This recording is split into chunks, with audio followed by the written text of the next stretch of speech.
টেস্টে প্রতিনিয়ত নিজেকে ছাড়িয়ে যাচ্ছেন বাংলাদেশের গতিতাণ্ডব নাহিদ রানা। পেসের সাথে আছে বাড়তি সুইংও, আর তাতেই প্রতিপক্ষ ব্যাটারদের ঘুম হারাম করে দিচ্ছেন চাঁপাইনবাবগঞ্জ এক্সপ্রেস।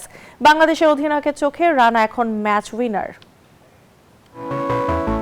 গতির সাথে ইনসুইং, তাতে রিজওয়ানকে বোকা বানালেন টাইগার পেসার নাহিদ রানা। পাকিস্তানের বিপক্ষে দেশের মাটিতে প্রথম টেস্ট জয়, সব মিলিয়ে ঢাকা টেস্টে 6 উইকেট তুলে নিয়ে দলকে জেতাতে রাখেন গুরুত্বপূর্ণ ভূমিকা। এমন জয়ের পর সাবেক থেকে বর্তমান সবার কণ্ঠে নাহিদ বন্দনা।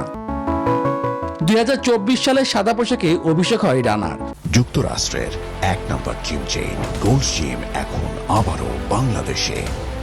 বসুন্ধরা আবাসিক এলাকা ও বসুন্ধরা সিটি শপিং মলে।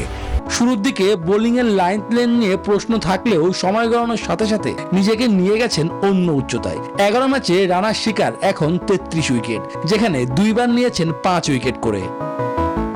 150-এর আশপাশের গতিতে নিয়মিত বল করেন এই পেসার। বোলিংয়ে তার প্রধান অস্ত্র গতি, যুক্ত করেছেন বাড়তি সুইং। ইন সুইং এবং আউট সুইং দুটিতেই মুন্সিয়ানা দেখাতে শুরু করেছেন। বাংলাদেশের টেস্ট অধিনায়ক নাজমুল শান্ত রানার উপর ভরসা করতে শুরু করেছেন। অপোনেন্ট যেভাবে ভয় পাচ্ছিল ওর এগেইনস্টে, এটা দেখতে অবশ্যই ভালো লাগে। সো খুবই খুশি ও যেভাবে টিমের জন্য কন্ট্রিবিউট করছে রেগুলার। আগামী 16 মে সিলেটে পাকিস্তানের বিপক্ষে দ্বিতীয় টেস্ট খেলবে টাইগাররা। চায়েরনগরের উইকেট সবসময় পেসারদের পক্ষেই কথা বলে। রানার সাদা পোশাকে অভিষেক হয়েছিল সেখানেই।